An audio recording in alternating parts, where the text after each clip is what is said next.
lors du dernier épisode, nous avions évoqué tous les multiples rebondissements dans la seconde moitié du premier millénaire de notre ère, les multiples querelles entre Constantinople et Rome qui ont abouti à cette distanciation de plus en plus grande, qui s'est faite petit à petit. Et aujourd'hui, on était arrivé juste avant la fameuse date de 2054, qui est appelé le grand schisme entre l'Orient et l'Occident, la division entre définitive jusqu'à ce jour, mais on espère pas définitive à l'avenir, entre Église orthodoxe et catholique.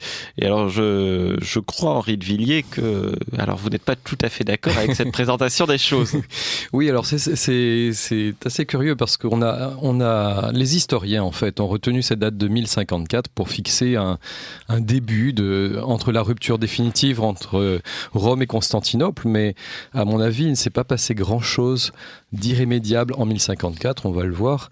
Et juridiquement, même les excommunications de 1054 n'ont aucun poids. Donc, c'est assez piquant de voir qu'elles ont été levées, en fait, puisque c'était un des actes forts du pape Paul VI lors du Concile Vatican II. C'est après avoir rencontré le patriarche Athénagoras de Constantinople à Jérusalem, l'année précédente, en 1964. Le bienheureux Paul VI, vous voulez dire. Oui. Eh bien, lors de la session finale du Concile Vatican II, le 7 décembre 1965, coup de tonnerre, le pape fait lire solennellement en plein concile devant les pairs que les excommunications de 1054 sont levées avec le patriarche de Constantinople. C'est le bref ambulate indilectione, marcher dans l'amour. Et le même jour, le patriarche de Constantinople publie également un tome patriarcal et synodal similaire qui lève les excommunications de 1054 du côté orthodoxe à Constantinople et fait lire solennellement son acte dans le synode de ses évêques réunis au Phanar, dans l'église du Phanar, à Byzance, à Constantinople. Et donc il n'y a plus d'excommunication, donc en fait, mais il n'y a pas non plus de communion parfaite entre Rome et Constantinople, même si c'est un premier pas, et autant Paul VI que Athénagoras en était conscient. Alors il n'y a pas de communion parfaite, mais je crois qu'il y a eu, en tout cas du point de vue de Rome, alors je ne sais pas si c'est la même chose du point de vue des orthodoxes, il y a eu comment on appelle ça, Rome autorise les orthodoxes à communier dans l'église catholique. Oui. De même qu'un catholique peut validement et sans difficulté recevoir les sacrements lorsqu'il est en milieu orthodoxe et qu'il n'a pas d'autres moyens. Donc on est dans une situation un peu étrange puisque juridiquement dans l'église on avait toujours une situation claire entre une excommunication, un schisme et une situation de pleine communion. On pourrait faire le parallèle avec d'autres fraternités occidentales qui n'ont plus d'excommunication, mais qui ne sont pas non plus, semble-t-il, dans une communion totalement parfaite. Vous parlez de la fraternité sapédiste, pour ne pas la nommer. Voilà. Mais, et donc, juridiquement, en fait, c'est un peu un no man's land, sachant que du côté orthodoxe, les mentalités évoluent peut-être plus lentement que du côté catholique, à mon sens, et que les orthodoxes sont peut-être plus réticents à avoir une communion sacramentelle, en tout cas pour l'instant. Mais peut-être que les choses vont évoluer. Ça dépend ça évolue globalement dans le bon sens. Ça dépend de quelle église orthodoxe. Exactement. Puisque je crois que c'est assez varié. Par exemple, au patriarcat d'Antioche, ça leur pose absolument aucun problème. Je crois que c'est un peu plus compliqué à Moscou ou à Tbilissi. Oui, mais même dans le ressort du patriarcat de Constantinople, c'est il y a des nuances entre d'un évêché à un autre. Et puis l'église de Grèce est un petit peu plus fermée, on va dire, peut-être.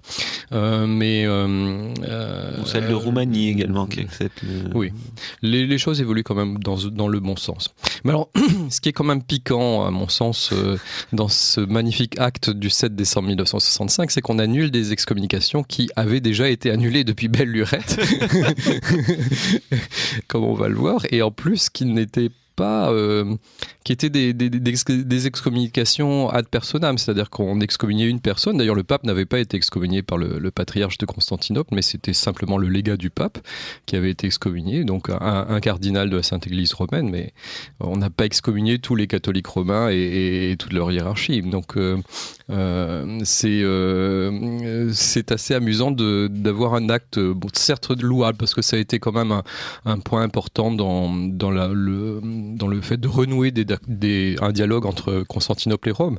Mais cet acte, en fait, est quelque part sur un vent juridique, puisqu'il annule quelque chose qui n'existe pas, donc de fait. Alors justement, qu'est-ce qui s'est passé en 1054 ? On va peut-être revenir un peu sur la fin de notre dernière émission, alors rapidement quand même, mais si vous vous souvenez, on avait vu que l'une des ruptures marquantes, ça a été le schisme de Photius au IXe siècle. Photius était un administrateur impérial qui avait été nommé très rapidement en une semaine. Il avait passé tous les grades de la hiérarchie ecclésiastique pour finir patriarche de Constantinople, et le pape avait un peu soulevé un sourcil quand même en se disant qu'est-ce qui se passe là-bas, et avait envoyé des légats, et ça s'était très mal passé, et on s'était excommunié mutuellement. Mais c'était pas la première excommunication. On avait parlé du schisme d'Akas. Le père Janin, un religieux qui a pas mal étudié les églises orientales au début du XXe siècle, avait recensé, je crois, plus de 300 ans de rupture de communion entre Rome et Constantinople depuis le IVe siècle jusqu'au Xe siècle. Donc, c'était pas une grande nouveauté. L'aspect un peu nouveau dans ce schisme de Photius, c'est que Photius déclare que les Occidentaux sont hérétiques. C'est pas juste une querelle politico-affective. Il y a une dimension théologique qui rentre en compte, et en refusant le filioque que les missionnaires allemands en Bulgarie s'acharnaient à faire chanter aux Bulgares. Et le filioque, on l'avait vu, c'était cette incise qui avait été rajoutée par les Espagnols au VIe siècle pour lutter contre l'arianisme dans le credo de Nicée-Constantinople. Le Saint-Esprit procède du Père et du Fils, filioque, mais le symbole originel de Nicée-Constantinople ne contenait pas cette précision, ne précisait que le Saint-Esprit procédait du Père.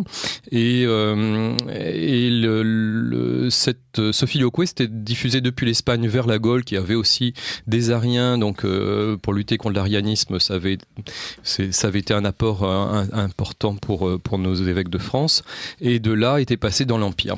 Et l'empereur avait essayé de faire passer ce filioque à Rome, et on se souvient que vaillamment le pape Léon III avait refusé à Charlemagne le credo avec le filioque, et avait fait apposer des plaques d'argent sur les tombeaux des saints apôtres Pierre et Paul avec le symbole de Nicée-Constantinople en grec et en latin sans le filioque. Et elles y sont toujours ? Non, je pense pas. Mais pas à ma connaissance, non. Mais bon, en tout cas, les textes nous le disent. Bon. Le schisme de Photius se résorbe assez facilement, et puis Photius rentre en pleine communion avec Rome, et on l'avait vu, meurt dans la pleine communion. D'ailleurs, il est célébré comme saint du côté orthodoxe, et alors qu'il n'avait, semble-t-il, aucune vocation ecclésiastique particulière, qu'il avait été nommé au détour d'une révolution de palais à la cour de Constantinople comme patriarche, il s'est montré, il s'est être un très bon évêque, un très bon gestionnaire ecclésiastique, et quelqu'un de valeur. Donc ça s'était terminé assez bien. Alors, rebelote, hélas, quelques temps après, en 1054. Donc on arrive à cette fameuse date emblématique de 1054. Le patriarche de Constantinople à l'époque s'appelle Michel Cérulaire, et pour une raison assez mystérieuse réactive cette histoire du filioque, puisqu'on s'était réconcilié sous Photius, mais on n'avait pas réglé cette question du filioque. C'est-à-dire que le filioque était toujours pratiqué en Occident ? En Occident, mais pas à Rome. Sauf qu'entre-temps, Saint Henri, mon saint patron, empereur d'Allemagne, a fait pression sur le pape. Saint Henri le confesseur, c'est ça ? Non, Saint Henri, empereur du Saint-Empire romain germanique. Et il obtient du pape Benoît VIII que Rome chante le credo avec le filioque. Bon, déjà que Rome chante le credo, puisque jusqu'à cette date du début du XIe siècle, la liturgie romaine ne chantait pas le credo à la messe. Les Romains pourquoi ? Alors pourquoi ? Parce que les Romains donnaient une explication tout à fait amusante, c'est que Rome disait on n'a pas besoin de chanter le credo car nous n'avons jamais été infectés par l'hérésie, nous. donc on n'a pas besoin de proclamer la foi puisqu'on l'a pleinement et on la vit pleinement. Bon, alors quand même l'empereur Saint Henri est très ému qu'on ne proclame pas la foi de Nicée Constantinople à Rome et donc obtient du pape qu'elle soit chantée. Et là, l'usage du filioque rentre imperceptiblement dans l'affaire. Donc là, on est dans les années 1020 environ, et donc quelque part, Rome entérine cette procédure non canonique d'insertion, de modification du symbole de foi sans qu'il y ait eu un concile. Voilà. Et c'est ça qui déplaît à Constantinople. Et derrière cette histoire, c'est aussi la question, est-ce que le pape est supérieur au concile ? Est-ce qu'il a le pouvoir de définir la foi sans besoin de rassembler tous les évêques du monde, en fait, hein. Donc il y a une dimension non seulement théologique, mais aussi ecclésiologique derrière cette histoire du filioque.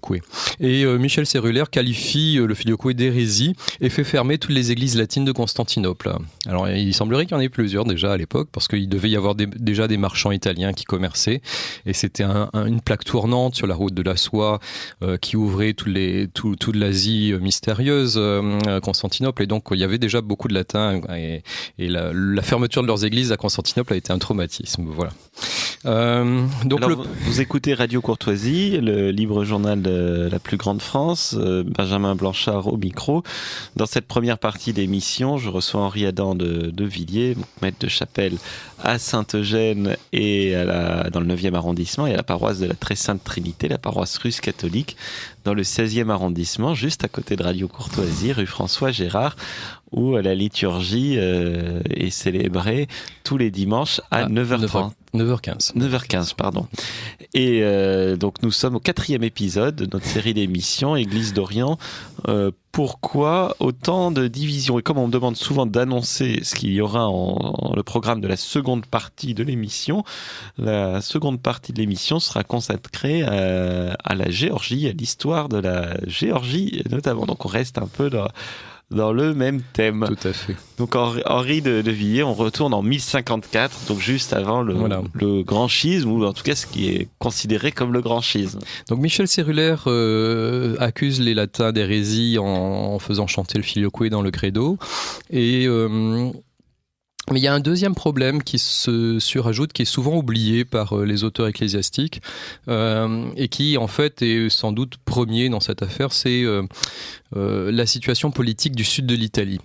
La Sicile, le bas de la botte italienne, historiquement, depuis la très haute antiquité, sont peuplés de colonies grecques, et ces Grecs célèbrent avec le rite oriental, et déjà à la fin du premier millénaire, il y avait eu des disputes pour savoir s'ils devaient relever du patriarche de Constantinople ou de Rome. Bon, il y avait déjà une lutte d'influence importante sur ces terres de Sicile et du sud de l'Italie, et elles ont été reprises sur les Arabes par les Normands, et en fait les Normands guerroient et sont très belliqueux et peut-être un peu superficiellement chrétiens aux yeux de Rome, et menacent un peu les intérêts du pape, et donc le pape est en grande opposition avec les Normands du sud de l'Italie à cette époque.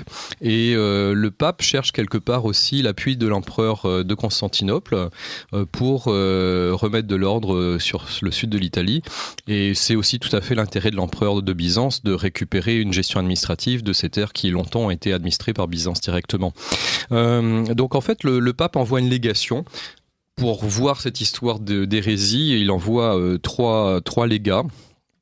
dont le cardinal Humbert de Moyenmoutier, et avec des lettres. Alors une lettre pour le patriarche Michel Cérulaire, assez cinglante, pas très sympathique. Alors qu'il vient lui demander de l'aide. Oui, c'est vrai. Mais enfin, il demande surtout de l'aide à l'empereur, et une lettre très très agréable à l'empereur qui, à l'époque, à Constantinople, est Constantin IX monomaque. Et donc l'enjeu, surtout, c'est un enjeu politique d'ailleurs plus que théologique, et c'est l'alliance contre les Normands. Alors la légation quitte Rome, s'en va, et en avril 1054, et le pape meurt. Et le pape avait laissé des lettres en blanc au légat Humbert, signées, et il suffisait que le légat mette le texte qu'il veuille, mais il y avait la signature du pape. Sauf que le pape est mort, donc on ne peut plus juridiquement prendre une décision au nom de quelqu'un qui est mort. Et la légation est parfaitement au courant de la mort du pape parce qu'elle l'apprend par des pigeons voyageurs. Mais ils font comme si de rien n'était, continuent leur chemin et arrivent à Constantinople. Ils sont très très bien accueillis par l'empereur Constantin Monomaque, qui se dit que c'est une aubaine pour récupérer la Sicile et le sud de l'Italie. Mais ça se passe très mal avec Michel Cérulaire. Le cardinal Humbert lit la lettre du pape qui est pas très très sympathique, et Michel Cérulaire n'y répond pas et refuse ensuite de recevoir à nouveau la légation romaine. Donc plusieurs mois s'écoulent et la situation s'envenime au point que Michel Cérulaire va faire un acte d'éclat assez terrible. Le samedi 16 juillet 1054, il se rend à la grande église de Constantinople, à savoir Sainte-Sophie, et juste avant que l'office des vêpres du dimanche, ce magnifique office qui célèbre la résurrection du Christ, ne commence, il va traverser les portes saintes, aller directement sur l'autel majeur de Sainte-Sophie et dépose une bulle d'excommunication qu'il a rédigée avec la signature du pape qui est mort. Donc juridiquement elle n'a aucun sens, et il la pose sans la lire et s'en va en secouant la poussière de ses chaussures. Alors c'est un acte un peu d'éclat. Le peuple de Constantinople est furieux et réagit violemment, comme il sait le faire depuis plusieurs siècles déjà. C'est toujours une populace très, très active et très habile à faire des révolutions. Et en fait, l'empereur prend un peu peur et se résout à contre-cœur, semble-t-il, à faire brûler la bulle d'excommunication du patriarche en place publique de Constantinople. Alors, le patriarche répond en excommuniant le cardinal Humbert. Alors forcément, il ne pouvait pas excommunier le pape puisqu'on n'en avait toujours pas élu un nouveau. Donc n'ayant pas de pape à excommunier, il excommunie le légat du pape, le cardinal. Du reste... Et donc le patriarche n'a pas pris la peine de dire cette excommunication ne vaut rien puisqu'elle est signée d'un pape qui est mort. Non. Mais je pense qu'ils n'ont pas eu cette réflexion, hélas. Est-ce qu'ils étaient parfaitement au courant de la mort du pape? Je ne sais pas, sans doute quand même. Même s'il semblerait que la légation romaine ait fait comme si de rien n'était. Je croyais que les espions de Constantinople étaient très réputés. Peut-être que les pigeons voyageurs ont moins bien fonctionné dans un sens que dans un autre. Ce qu'il faut noter, c'est que c'est vraiment une excommunication ad hominem. C'est un légat qui de lui-même excommunie, alors que le pape est mort, le patriarche, mais uniquement le patriarche. Il n'y a pas d'excommunication portée à l'ensemble du clergé ou du peuple de Constantinople, ni même d'excommunication faite aux autres patriarches de la pentarchie, c'est-à-dire que le patriarche d'Alexandrie, le patriarche de Jérusalem, le patriarche d'Antioche n'en sont absolument pas concernés, donc il n'y a pas de rupture de communion avec eux, et de l'autre côté, il n'y a pas d'excommunication du pape, mais juste d'un pauvre légat qui avait sans doute un caractère un peu bouillonnant et qui avait outrepassé le cadre strict de sa mission diplomatique. Donc en fait, il ne s'est pas passé quelque chose de si violent que ça. Et très vite, le nouveau pape qui est élu, après la mort de l'autre, renoue instantanément avec la cour de Constantinople. C'est Victor II. Donc, et fait comme si rien ne s'était passé. Malheureusement, on n'a pas le temps d'aller plus loin dans les discussions parce que ce pape Victor II meurt très vite. Et là, il y a un nouveau pape qui, malheureusement, va avoir une politique un peu différente. Mais c'est un jeu politique et pas théologique. C'est que le pape Nicolas II qui succède va renverser les alliances et s'allier avec les Normands de Sicile. Dans le but de contrer l'empereur, non pas l'empereur de Constantinople, mais l'empereur germanique qui est en guerre avec le pape. Donc, c'est un renversement d'alliance et le pape décide de s'appuyer désormais sur ces valeureux Normands de Sicile quelque part ça provoque un malaise à la cour de Constantinople qui est pas très heureuse de l'affaire et qui préférait que tout le monde s'allie contre les Normands pour les chasser et remettre des Byzantins à la place. Donc là c'est un peu on en reste là, il n'y a pas de levée d'excommunication, mais néanmoins on continue à dialoguer religieusement comme si de rien n'était. Mais on considère que ces excommunications personnelles, les personnes étant mortes, ont encore quelques incidences ? Non. Franchement, non. Après, la situation se recomplexifie à nouveau. Désolé, hein, mais hélas, l'histoire de cette période est un peu troublée. On a un nouveau pape qui est extraordinaire, qui est Grégoire VII, qui est une grande figure du Moyen-Âge et de la réforme de l'Église à cette époque, au XIe siècle. Et Grégoire VII est le grand champion de l'opposition de la papauté du Saint-Empire romain germanique. Et c'est lui qui fait céder l'empereur à Canossa et qui affirme profondément la primauté non seulement spirituelle du pape de Rome, mais également la primauté temporelle du pape en Occident, qui peut nommer les évêques non seulement, mais également les rois, faire et défaire les empereurs.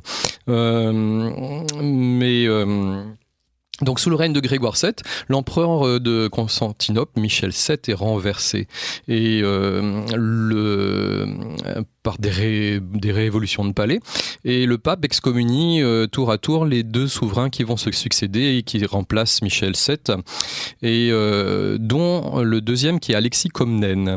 Et on a une chose très étrange à ce moment-là, les deux empereurs d'Orient et d'Occident s'allient contre le pape. Mais derrière tout ça, il n'y a pas de discussion politique, c'est vraiment des jeux de discussion théologique, pardon, ce sont vraiment des jeux politiques assez complexes et qui malheureusement nous échappent parfois beaucoup. Alors, les choses s'arrangent sur Urbain II. Urbain II, c'est le grand pape qui va avoir l'idée géniale de lancer des croisades en Orient et d'appeler les chevaliers de toute l'Europe à lutter contre l'islam et à reconquérir le tombeau du Christ. Et Urbain II comprend bien qu'il faut réconcilier tous les chrétiens, tous les princes chrétiens, aussi bien d'Orient et d'Occident pour ce grand et beau projet. Et son premier acte est de lever l'excommunication de Alexis II Comnène. Et ça se passe tellement bien que l'empereur de Constantinople propose même au pape de venir à Rome pour recevoir la couronne impériale de ses mains, chose qui ne s'est jamais vue depuis peut-être Constantin. Et donc et encore même sous Constantin, non. Donc le nom du pape est cité à nouveau au diptyque de Constantinople. C'est un point important, ça nous échappe beaucoup. Ça n'était plus depuis quand ? Ça n'était plus depuis l'époque de Michel Cérulaire, en fait. D'accord. On est à peu près 50 ans après. Oui, tout à fait. On est dans les années 1090, en fait. 40 ans après. Et on rouvre à nouveau les églises latines de Constantinople qui avaient été fermées, donc on les restitue au latin. Le culte peut se célébrer à nouveau selon le rite romain. Avec le filioque ? avec le Filioque, semble-t-il. Bon, c'est difficile d'en juger parce que les documents sur ça sont quasiment inexistants. En tout cas, voyez que la communion, même si elle avait été un peu blessée antérieurement, est pleinement rétablie.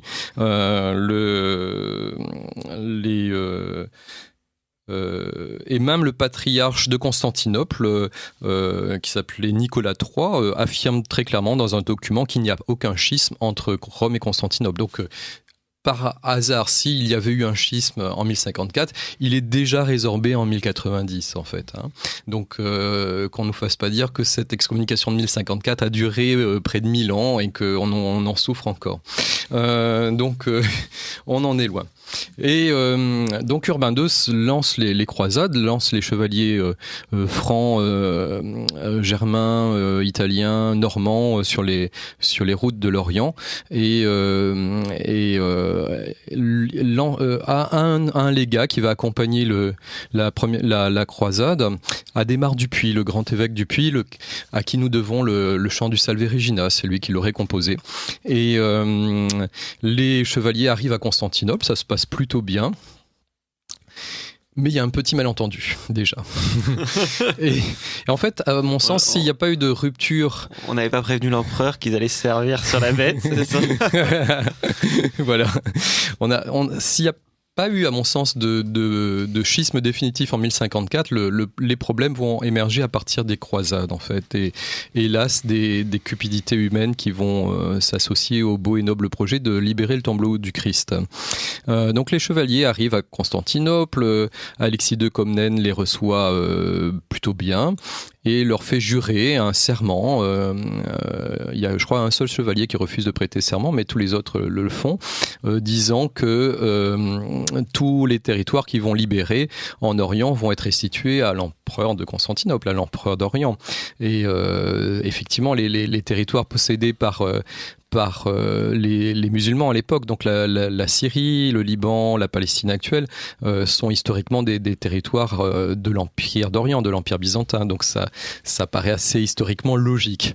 Mais les choses ne vont pas se passer comme ça. Entre les deux empereurs d'Orient et d'Occident, avec l'empereur d'Occident germanique. Oui, ils n'ont jamais cessé. Il y a eu même des mariages et des alliances familiales dès l'époque de Charlemagne et qui se sont prolongées assez tard ensuite dans le Moyen-Âge.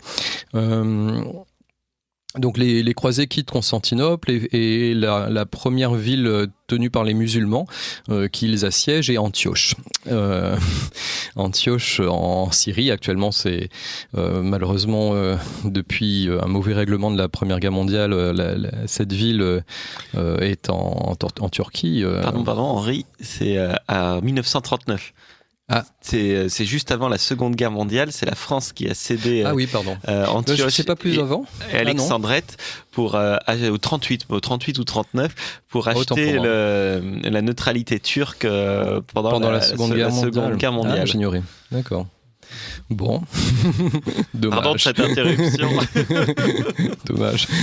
Oui, c'est un non-sens ethnique d'ailleurs, puisque c'est une région entièrement arabe et qui se retrouve. C'est un non-sens géographique, puisqu'on voit bien que sur la carte de la Syrie, il y a ce décrochage à l'arrivée vers la mer. Et puis un non-sens historique. Antioche. Et la plaie encore vive en Syrie. Et d'ailleurs, sur les cartes de Syrie, c'est toujours considéré comme un gouvernorat de Syrie qui est occupé par la Turquie, mais sur les cartes... Je crois qu'ils ont essayé de pas mal turquiser la région, d'ailleurs. Malheureusement, oui, notamment, c'était le port d'Alep, en fait. Tout le commerce d'Alep partait par là.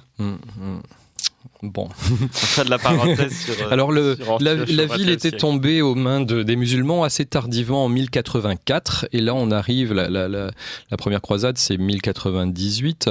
Et 99, la prise de Jérusalem. Et les croisés arrivent devant Antioche. Et là... il y a un personnage pas forcément toujours très édifiant, Bohémond de Tarente, un prince normand un peu turbulent que sa famille avait exclu de la succession à ses propriétés familiales, qui se dit que c'est une occasion pour lui de se tailler un fief d'importance en Orient. Et c'est un rusé. Il va pas mal ruser, il va faire croire aux croisés qu'il les lâche parce qu'il en peut plus et qu'il ne peut plus continuer jusqu'à Jérusalem. Les autres le persuadent de rester. Ensuite, il arrive par des moyens détournés à avoir un contact dans la ville, donc il sait comment rentrer de façon dérobée dans la ville, et il fait jurer à tous ses collègues croisés que le premier qui rentrerait dans Antioche posséderait la ville d'Antioche. Et comme le représentant de l'empereur de Constantinople a laissé les croisés pour revenir à Constantinople, il leur dit: mais vous voyez, nous avons été abandonnés, l'empereur ne veut plus de nous, et donc nous ne sommes plus liés par notre serment que nous avons fait, donc nous pouvons nous acquérir nos propres territoires et ne pas les rendre à l'empereur. Donc ce charmant personnage, en fait, rusé, du coup... Est-ce qu'on sait pourquoi l'envoyé de Constantinople est parti ? Il semblerait que ce soit juste parce que il avait affaire ailleurs, mais il n'y avait pas eu d'altercation particulière. Enfin, il n'y avait pas eu de problème. En tout cas, j'ai pas souvenir d'avoir... Et est-ce qu'à ce moment-là, dans Antioche, avec l'occupation musulmane, oui, il y avait encore des chrétiens dedans, les patriarches étaient encore là ? Le patriarche était là et avait été molesté, martyrisé, mais pas jusqu'à la mort par l'occupant musulman. Le patriarche byzantin, le patriarche d'Antioche, oui, qui s'appelait Jean l'Occite. Et il y avait aussi un patriarche syriaque déjà ? Oui, probablement. Alors, oui. Est-ce qu'il résidait encore à Antioche à l'époque ? Je ne sais pas. Mais donc Bohémond s'introduit le premier dans la ville puisqu'il avait eu un espion à l'intérieur qui l'a fait rentrer. Et donc, étant rentré le premier dans les remparts d'Antioche et la ville tombant sous le coup des Francs, il exige le serment qu'il a fait jurer à ses pairs, et donc il se voit confier Antioche, et il l'érige en principauté à son propre nom. Donc il devient premier prince d'Antioche, et sa dynastie va perdurer pendant 2 siècles à peu près sur la ville. Au départ, ça se passe bien. Il rétablit le patriarche d'Antioche, le patriarche grec Jean l'Occite, dans sa cathédrale Saint-Pierre d'Antioche, puisqu'on se souvient, le siège d'Antioche avait été fondé par l'apôtre Pierre, qui en était le premier évêque avant d'aller à Rome. Et c'est merveilleux parce qu'on célèbre à ce moment-là dans la cathédrale d'Antioche des offices multiliturgiques, multirituels, puisque aussi bien les messes et les divines liturgies sont dites en grec, en latin, et tout le monde communie, peu importe le rite. Donc on voit bien que là, il n'y a toujours pas de rupture définitive entre... On ne parle pas des Syriaques. On ne parle pas des Syriaques. Mais là, ils sont considérés quand même comme hérétiques par les uns et les autres. Donc, les croisés continuent leur route. Ils arrivent, ils prennent Jérusalem. Et là, il y a un premier acte un peu bizarre, en fait, puisque ils vont nommer un patriarche latin à Jérusalem. Alors pourquoi ils en nomment un ? Tout simplement, pas par affrontement théologique avec les Grecs, c'est que il y avait même des bons contacts, notamment avec Adhémar du Puy et le patriarche de Jérusalem, mais celui-ci vient de mourir. Il était en exil à Chypre, et les évêques grecs n'ont pas réélu de nouveau patriarche de Jérusalem. Donc, faute de mieux, les latins se disent, bon, bah, puisqu'ils en ont pas, on va en élire un nous-mêmes, et puis prennent un clerc latin pour devenir premier patriarche latin de Jérusalem. Alors ça fait quand même pas mal tiquer les Grecs, et surtout que le comportement des chrétiens, des francs après la prise de Jérusalem n'est pas toujours exemplaire. Notamment, il y a un truc un peu scandaleux, c'est que ils vont torturer les moines grecs de la ville pour savoir où ils avaient caché les reliques de la Sainte Croix. Alors c'est un peu étonnant. Mais le roi Baudouin Ier de Jérusalem rétablit rapidement la paix entre les Grecs et les Latins, et ça se passe pas plus mal que ça. Là où les choses vont se gâter plus sérieusement, c'est au nord, à Antioche, où Bohémond de Tarente, avec son caractère un peu fantasque et belliqueux, va rentrer en conflit avec le patriarche grec de sa ville, de sa principauté, Jean l'Occite. Et Jean l'Occite est contraint à abandonner son siège d'Antioche de nouveau, et à retourner à Constantinople, où il se réfugie à la cour de l'empereur. Et là, c'est le drame, car Bohémond de Tarente fait nommer un nouveau patriarche latin d'Antioche. Donc c'est pour la première fois une double hiérarchie latine et grecque sur le même siège, et ça scandalise beaucoup les Grecs. À Jérusalem, en fait. il n'y a toujours pas de patriarche. Pour l'instant, non. Mais du coup, les Grecs vont élire aussi un patriarche à Jérusalem. Donc on a une double hiérarchie, et ça rappelle amèrement ce que l'Église avait déjà subi au VIe siècle, avec la naissance d'une double hiérarchie au moment de la crise monophysite. À Alexandrie, à Antioche, avec les Jacobites. Et donc on se retrouve avec 3 patriarches d'Antioche déjà à l'époque. Je crois qu'ils sont encore plus nombreux aujourd'hui. Et donc, néanmoins, les discussions entre Rome et Constantinople ne sont pas interrompues, et il n'y a pas de rupture définitive, même si on sent que le malaise grandit, et ce malaise va aller croissant avec les croisades. Ils sont 7 aujourd'hui. Ils sont 7 aujourd'hui. Ils sont 7 patriarches. Patriarche d'Antioche. Oui. Il y a les Grecs orthodoxes, Grecs melkites catholiques, Syriaques orthodoxes, Syriaques catholiques, Maronites, Arméniens catholiques et Arméniens apostoliques. Bon. Hélas. Hélas, parce que je pense que si les chrétiens étaient restés plus unis, l'islam n'aurait pas prospéré, ça c'est une évidence. On parle beaucoup après de la 4e croisade, mais avant la 4e croisade, la 2e croisade, qui est une vraie catastrophe, parce que les Allemands, notamment les troupes venues d'Allemagne, vont se portés comme des soudards et non pas comme des croisés du Christ, et vont allègrement sur leur passage vers l'Orient. Ils sont officiellement chargés de porter secours au royaume de Jérusalem, qui est un peu en difficulté, et donc ils vont piller sur leur passage toutes les villes et les villages de l'Empire byzantin qu'ils croisent, et ça scandalise beaucoup les Grecs, en fait, bien sûr, on peut les comprendre. Alors l'empereur s'en débarrasse assez facilement en les envoyant se casser le nez contre les Turcs, et ils se prennent une grande dérouillée à Dorilé. Mais ça a marqué. Du coup, en 1182, on a la populace de Constantinople qui fait une révolution, une énième révolution, et qui massacre tous les Francs et les Italiens de la ville, en fait. Donc on voit bien que c'était pas la grande amitié déjà. Et les Francs répliquent en faisant le sac de Thessalonique 3 ans après. La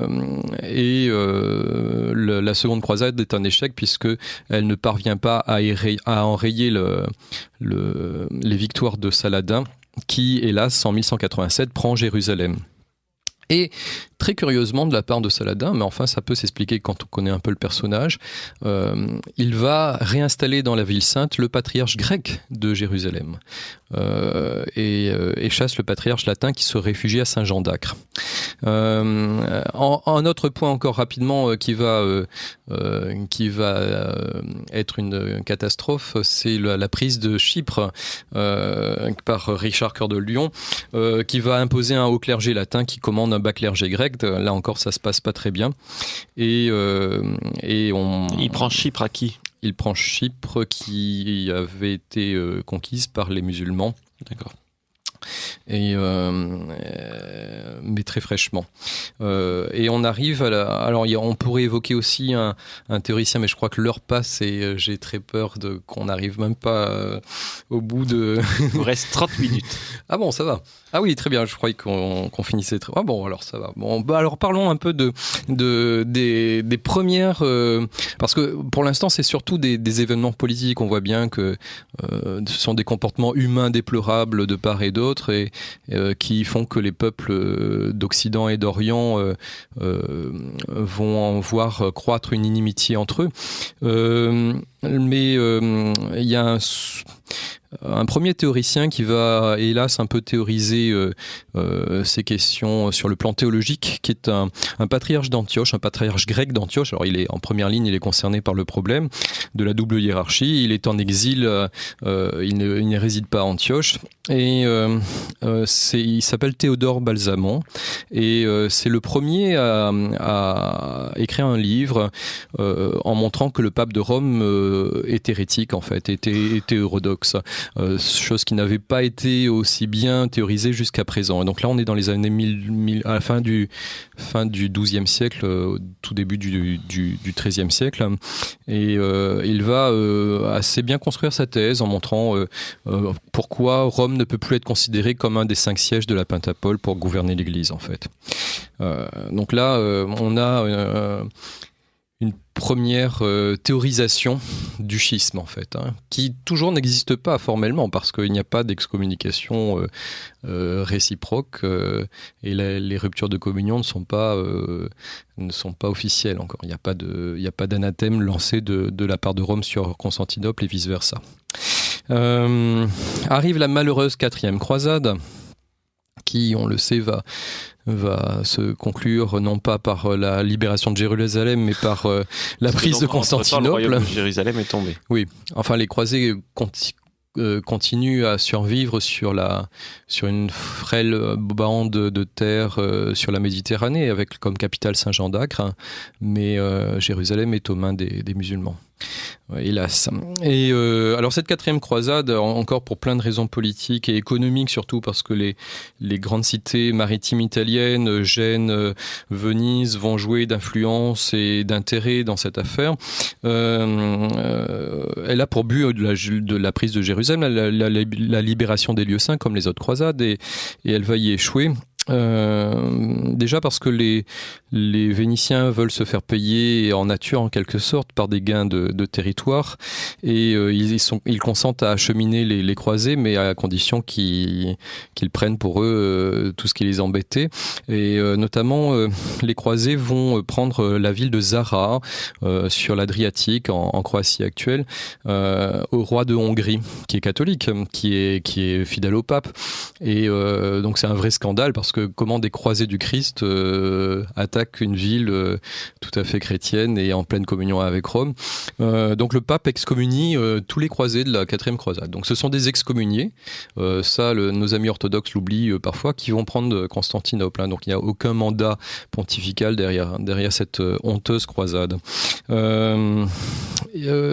Ces croisés excommuniés vont rencontrer un jeune prétendant au trône de Constantinople, Alexis Ange, qui a été déposé et qui veut remonter sur son trône, et donc il s'associe avec les croisés et détourne aussi l'attention de la croisade. Au lieu de reprendre Jérusalem, en fait, on va rétablir Alexis Ange sur son trône à Constantinople. Donc la ville de Constantinople est prise par les croisés francs et germains, et en fait ça se passe plutôt mal parce que c'est un véritable sac et un pillage des églises. Est-ce que c'est pris facilement parce que j'ai pas trop regardé la question militaire, mais bon, ça a dû être un siège assez classique, j'imagine. La ville est sur une situation géographique exceptionnelle. Si vous êtes jamais allé à Istanbul, Constantinople, hélas, les situations sont moins faciles aujourd'hui, mais quand on est sur place, on comprend que ça ne peut être qu'un choix extraordinaire d'avoir choisi de mettre une capitale à cet endroit. C'est une implantation exceptionnelle. La ville est protégée de 3 côtés par la mer et une frêle bande de terre facilement défendable. Elle est entre l'Asie et l'Europe. Le détroit du Bosphore est sensationnel. Enfin, c'est une implantation géographique exceptionnelle. Donc, une ville qui a été prise plusieurs fois quand même au cours de son histoire, mais qui a souvent résisté assez facilement à ses envahisseurs aussi.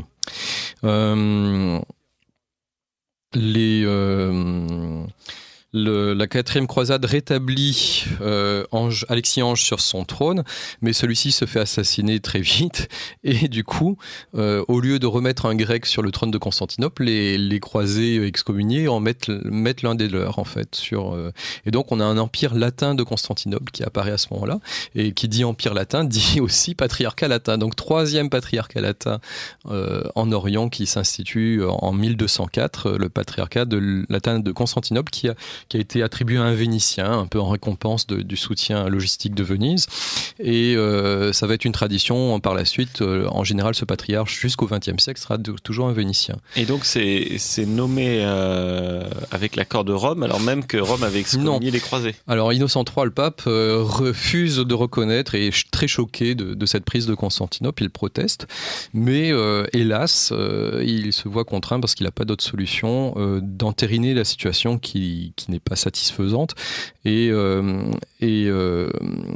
se dit que finalement, pourquoi pas un patriarche latin à Constantinople. Alors c'est un peu complexe parce que quand même les Francs et les Germains qui ont pris Constantinople ne sont pas si nombreux que ça, et que la population continue bien sûr à être grecque, et tous les territoires que cet empereur latin de Constantinople va détenir sont majoritairement, très largement peuplés de Grecs, et avec leur hiérarchie, avec leurs prêtres, tout l'empire ou seulement la ville? Une bonne partie de l'empire, mais l'empire se divise, et il y a plusieurs autres empires. Il y en a 3 grecs qui continuent. Il y a une cour impériale qui se reconstitue avec un empereur grec à Nicée, une autre à Trébizonde, et puis une autre dans l'Épire également. Et ces différentes cours vont essayer de reconstruire l'empire détruit par les croisés de la 4e croisade.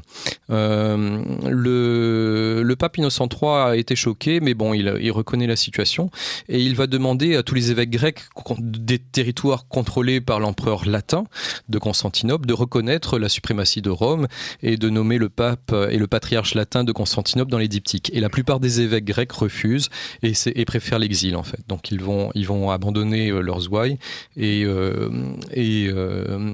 passer dans les territoires qui tentent de faire survivre l'empire byzantin grec à Nicée, à Trébizonde et dans l'Épire. Il y a encore une tentative de conciliation en 1234 à Nicée, à la cour du principal opposant, enfin de celui qui s'estime être empereur légitime grec de Constantinople. On essaie de réunir un genre de concile, ça marche pas malheureusement. Et là, la rupture commence à bien s'ancrer finalement. Donc, vous voyez que c'est difficile de dater exactement une date définitive d'une séparation entre l'Orient et l'Occident. En tout cas, 1054 n'était pas cette date à mon avis, et les croisades vont être une succession de malentendus et de divisions qui vont creuser un fossé, notamment dans les mentalités, car les Grecs vont avoir beaucoup de rancœur après cette prise de Constantinople, jusqu'à aujourd'hui en fait. Très souvent dans les dialogues avec les orthodoxes, on a cette malheureuse 4e croisade qui est remise sur le tapis jusqu'à aujourd'hui. Alors vous écoutez Radio Courtoisie, le libre journal de la plus grande France. Benjamin Blanchard au micro. Je reçois Henri Adam de Villiers, maître de chapelle à la paroisse Saint-Eugène dans le 9e arrondissement, et à la paroisse russe catholique de la Très Sainte Trinité, rue François Gérard dans le 16e arrondissement, pour le 4e épisode de notre série d'émissions Église d'Orient. Pourquoi autant de divisions? Et nous sommes arrivés aux conséquences de la 4e croisade. Et alors, sur le siège de Nicée arrive un grand bonhomme, un empereur exceptionnel qui est Michel VIII, paléologue. Et ce vaillant empereur byzantin va reconquérir Constantinople et restaurer l'empire romain d'Orient, l'empire grec byzantin, même si à l'époque le terme de byzantin n'existe pas, c'est une invention d'un historien en 1555, un historien occidental. N'oublions pas que tous les Grecs ont toujours parlé d'empire romain et d'empire romain d'Orient. Donc Michel VIII, paléologue, remonte sur le trône à Constantinople, défait l'empire latin de Constantinople. Et qui disparaît complètement, presque complètement, qui continue à avoir quelques possessions partagées avec les Vénitiens, notamment dans les îles grecques. Et puis Michel VIII est assez malin et plutôt très bon politique, et se dit que il risque quand même pour de bon d'avoir une vraie croisade dirigée contre lui par le pape de Rome. Et du coup, il se dit, mon intérêt, c'est de renouer avec Rome et de reprendre contact avec le pape et d'avoir de bons rapports. Et ça marche. Il renoue un contact tout à fait officiel avec Urbain IV, mais le pape meurt tout de suite. Et le nouveau pape qui est élu, malheureusement, est un ami de l'unique adversaire de Michel VIII, paléologue, qui est Charles d'Anjou. Charles d'Anjou est un des frères de Saint-Louis, et Charles d'Anjou s'est taillé un royaume fabuleux dans le sud de l'Italie et lorgne sur l'Épire.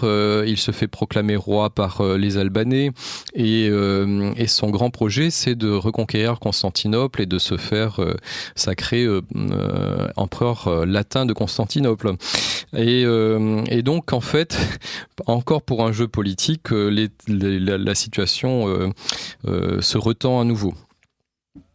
Mais il y a encore les papes se succèdent à très grande vitesse à cette époque. Ils ne restent pas longtemps en place, malheureusement, ce qui ne permet pas d'avoir une politique suivie malheureusement. Donc il y a un nouveau pape qui est élu, Grégoire X, et qui pose 3 conditions à la réunion des églises. Et là, déjà à cette époque, apparaît cette appellation de réunion des églises, ce qui suppose qu'il y a eu rupture. Mais à quel moment exactement, on ne sait pas, puisqu'il n'y a pas eu d'acte officiel, à part celui de 1054, et on a vu qu'il avait été déclaré déjà levé et nul antérieurement. Donc on parle d'une réunion alors qu'il n'y a pas eu de division canoniquement posée. Mais dans les faits, la division est là et elle est indéniable. Donc l'expression de réunion des églises est tout à fait justifiée, hélas. Alors Grégoire X pose 3 conditions. Que les Grecs reconnaissent la primauté du pape, bon, classique, qu'ils reconnaissent aussi que le pape puisse être un peu comme un juge d'appel en dernier ressort dans toutes les querelles ecclésiastiques, ce qui existe en fait dès l'Église primitive, car le 3e pape de l'histoire, Saint Clément, dès le 1er siècle, réglait les problèmes de l'église de Corinthe, qui n'était quand même pas si proche que ça de Rome géographiquement. Et 3e point demandé par le pape, classique aussi, que son nom soit cité dans les diptyques. Les diptyques, ce sont ces grandes listes où on prie pour les vivants et les morts, et encore aujourd'hui dans la liturgie byzantine, c'est un point de friction, à savoir qui et dans quel ordre on cite les différents patriarches de l'église orthodoxe les uns après les autres. Il y a beaucoup de tensions autour de ça, ça paraît un peu dérisoire, mais c'est encore le cas. Donc, alors le clergé résiste plutôt à cette demande du pape, mais c'est l'intérêt de Michel VIII, paléologue, et sincèrement, je pense qu'il a un vrai désir de communion avec Rome, et donc il va appuyer de tout son autorité d'empereur pour que le clergé se soumette aux décisions du pape. Et il va envoyer des délégués à un concile œcuménique bien oublié qui est à Lyon, le second concile de Lyon, en 1274. Et là, dans la primatiale des Gaules, on a tout le clergé d'Occident qui est là, avec beaucoup de délégués des églises orientales, et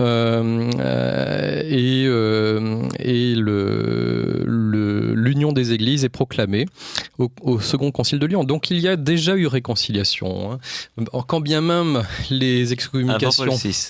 Bien avant Paul VI. Et donc quand bien même les excommunications de 1054 auraient continué encore, eh bien elles étaient déjà annulées par ce second concile de Lyon, où l'union des églises est proclamée le 6 juillet 1274. Alors, le concile de Lyon devait avoir la présence de saint Thomas d'Aquin, mais il meurt avant d'arriver au concile.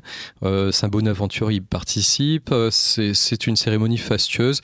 C'est un peu humiliant à mon sens ce qu'on exige des Grecs, et notamment on fait chanter, alors semble-t-il dans l'allégresse quand même, le credo de Nicée-Constantinople avec le filioque, chanter 3 fois le filioque pour bien marquer que c'est bon, tout le monde est d'accord sur la question.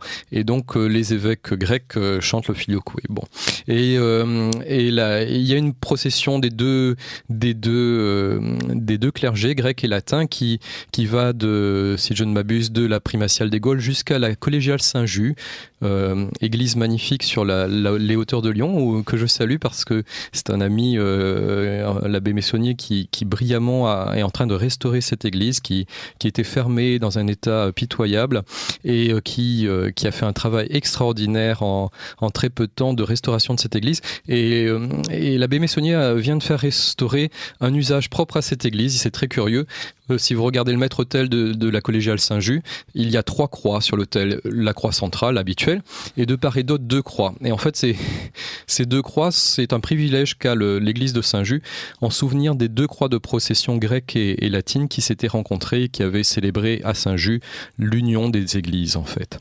Donc, c'est une première réunion. Michel Paléologue sort vainqueur politiquement de cette affaire, mais a quand même un peu de difficulté à imposer l'union en Orient et doit destituer le patriarche qui est anti-union, et il en remet un autre sur son trône. Il fait aussi la paix avec Charles d'Anjou qui renonce à conquérir Constantinople, qui n'a pas récupéré le titre d'empereur latin. D'empereur latin, non. Pas encore. Non. Et mais la situation aurait pu être idéale. Malheureusement, il y a à cette époque à la fois une succession de patriarches et de papes qui meurent très vite. Et là encore, on n'a pas réussi à entériner vraiment les acclamations du Concile œcuménique de Lyon dans les pratiques, la pratique, voilà. Et puis l'exigence latine d'imposer le chant du Filioque aux Grecs ne passe toujours pas. Alors que ce n'était pas dans les 3 conditions. Non, ce n'est pas dans les 3 conditions. Mais je ne sais pas pourquoi les Grecs ont accepté à cette époque, en fait. Sans doute peut-être un peu contraint par l'empereur quand même. Et dans le peuple, il y a toujours cette animosité contre les Latins. Le peuple de Constantinople a toujours un très fort ressentiment et la 4e croisade ne passe toujours pas, malgré tout. Le fossé des mentalités continue à se creuser malgré cette union des églises à Lyon. Alors, après arrive une période où on a moins d'éléments, mais quand même notons qu'il y a un personnage majeur de la spiritualité byzantine qui est Grégoire Palamas, Saint Grégoire Palamas pour les orientaux, qu'ils soient catholiques ou orthodoxes d'ailleurs. Et Saint Grégoire Palamas va écrire un traité sur la procession du Saint-Esprit en 1335 contre les thèses du Filioque, en fait. Et là, il y a un désir très clair de ce prélat qui était évêque de Thessalonique de ruiner toute tentative réelle d'union entre les 2 églises. Et ça va être un document qui va servir ensuite pendant très longtemps à la réflexion des orthodoxes sur le problème du Filioque, parce que Saint Grégoire va essayer d'aller plus loin que l'argument canonique en disant bon, ok, les latins n'avaient pas le droit parce qu'ils n'ont pas fait de concile de mettre le Filioque, mais il va montrer que le Filioque n'est pas orthodoxe, enfin ne correspond pas à la vraie foi. Donc il va montrer que le Saint-Esprit ne veut pas procéder du Père et du Fils. Donc là, il y a une première construction théologique qui crée une distanciation. Alors comme c'est un très grand auteur spirituel par ailleurs, il a une énorme autorité. Et c'est un peu l'équivalent de saint Thomas d'Aquin à peu près à la même époque en Orient. Donc on est dans une situation un peu grise où l'union est proclamée, mais dans les faits, c'est pas si réel que ça et c'est un peu complexe. Néanmoins, quand même, il y a d'autres conciles. Il y a toujours les empereurs latins ? Non, enfin ils sont titulaires, en fait, ils subsistent à Rome. Oui, et puis actuellement le titre est revendiqué par plusieurs maisons encore aujourd'hui, en Europe occidentale. Enfin. Oui, non, je parlais des patriarches latins. Les patriarches latins, oui, aussi des titulaires, donc ils sont à Rome en fait. Comme plus tard celui d'Antioche et celui de Jérusalem aussi, pendant très longtemps, vont être en fait des cardinaux qui seront pour le patriarche de Jérusalem, le siège du patriarcat sera la basilique Saint-Pierre, et celui d'Antioche et d'Antioche, ça doit être Saint-Laurent-hors-les-Murs. Et si je ne m'abuse, le patriarche latin de Constantinople avait son église à Venise, en fait. Une des différentes cathédrales de Venise était la cathédrale du patriarche de Constantinople, en fait. Donc, et alors, bizarrement, on n'a jamais fait de patriarcat latin pour Alexandrie. Non. Tant mieux. C'est déjà assez compliqué comme ça. Alors, notons quand même qu'il y a 2 conciles œcuméniques en 1409, le concile de Pise pour mettre fin au grand schisme d'Occident, ce grand schisme où il y avait 2 papes, un pape à Avignon, un pape à Rome, un concile raté puisqu'en fait il en crée un troisième. Il en crée un troisième, donc la situation devient pire qu'avant ce concile de Pise.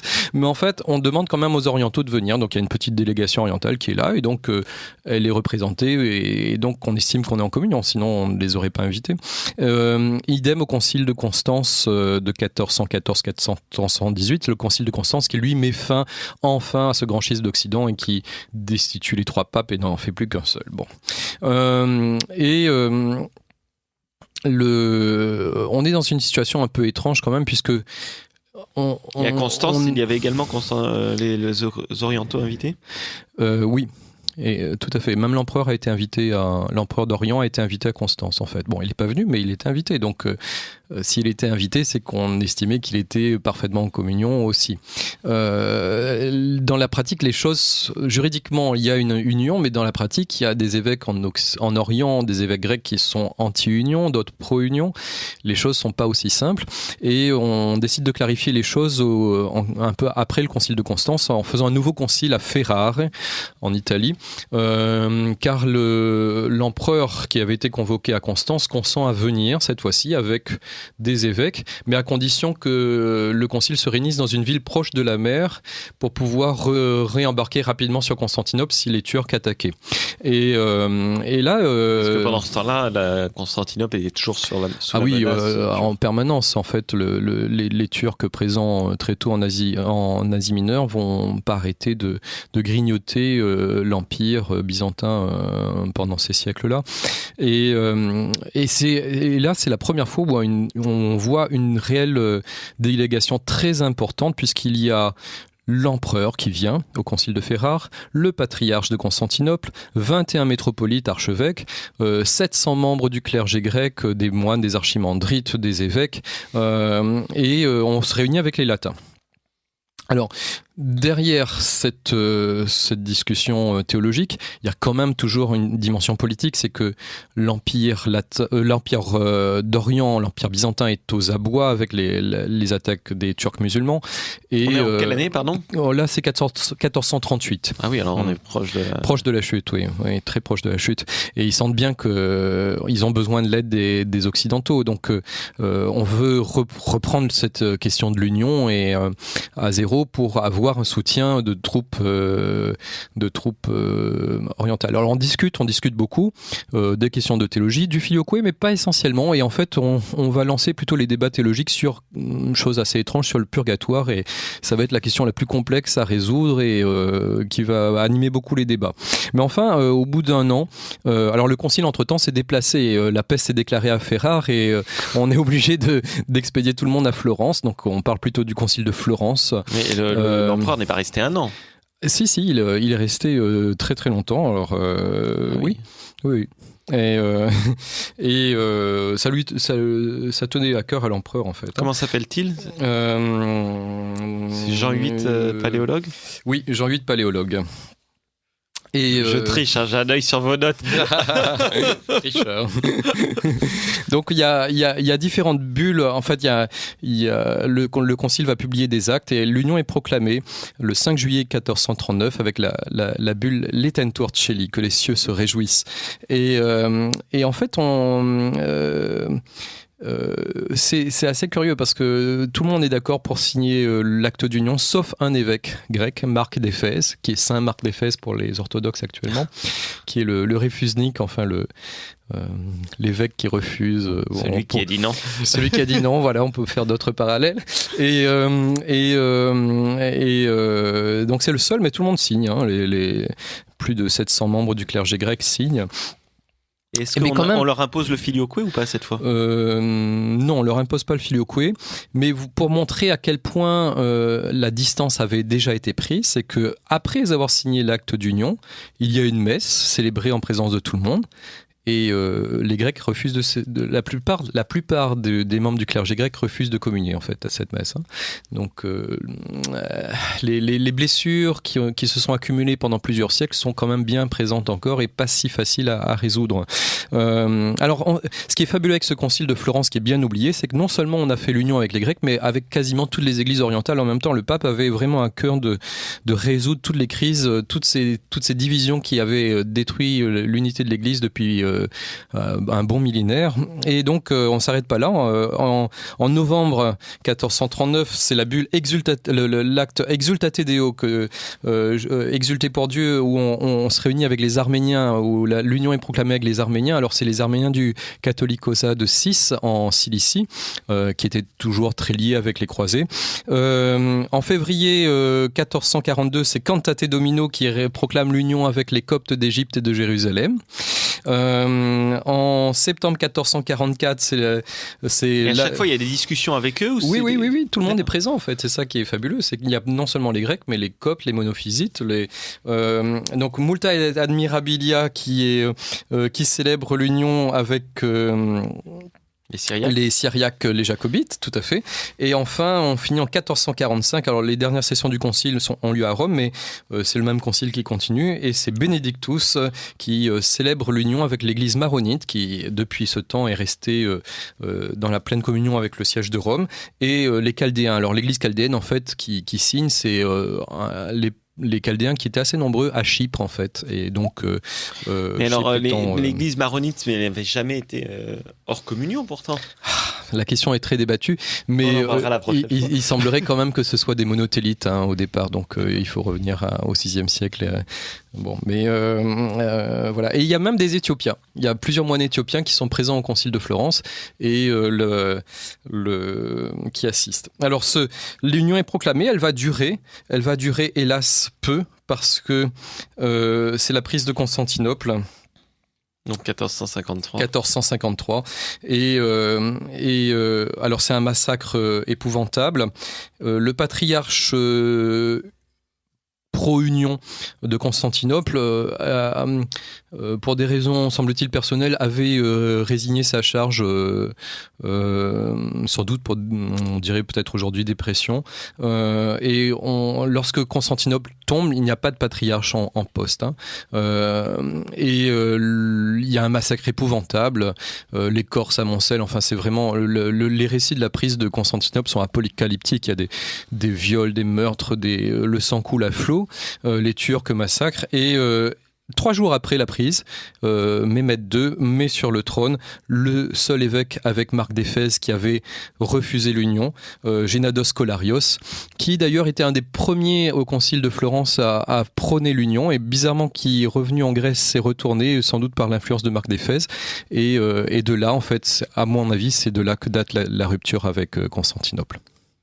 D'accord, donc en fait... Pour des raisons de politique ottomane, en fait. Et on nous parle toujours du grand schisme, mais alors est-ce qu'on a une... Mais c'est 1453. Et alors est-ce que, avant de terminer, puisqu'il nous reste exactement 2 minutes, oui. Est-ce que vous avez une idée pourquoi est-ce qu'on a retenu cette date de 1054 plutôt que de tout mettre sur cette date qui est bien connue de 1453, la chute de Constantinople? Je sais pas, mais il faudrait vraiment que les mentalités changent. Je salue ici le père de Laubier, qui est qui est mort il n'y a pas longtemps, qui a pas mal écrit sur l'ecclésiologie orientale, sur les Russes et Rome par exemple, qui a pas mal travaillé l'histoire du concile de Florence, et là, histoire très bien oubliée, c'est ce Père Patrick de Laubier qui a remontré qu'en fait la rupture de l'union était une décision politique de Mehmet II, qui va, comme l'ancien empereur de Constantinople, remettre les insignes de la dignité patriarcale au patriarche. Donc depuis ça, pendant toute la durée de l'Empire ottoman, c'est le sultan musulman qui va remettre sa crosse au patriarche grec. Et c'est assez terrible quand on y songe. Voilà. Et en 2 mots, est-ce que vont advenir les unions avec les autres églises ? Alors, vraiment en 2 mots. Malheureusement, elles vont pas avoir le très long terme. Je citerai juste l'union avec les Chaldéens. Alors, c'est les Chaldéens de Chypre. C'était juste un diocèse, je crois, mais ils vont se fondre très vite avec la hiérarchie latine de Chypre.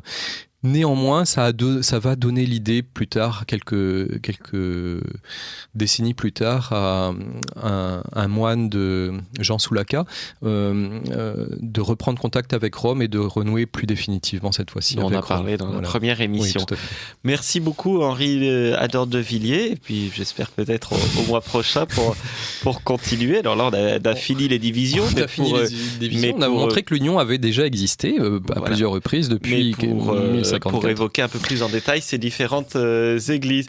Merci chers auditeurs, et à tout de suite pour la seconde partie de cette émission.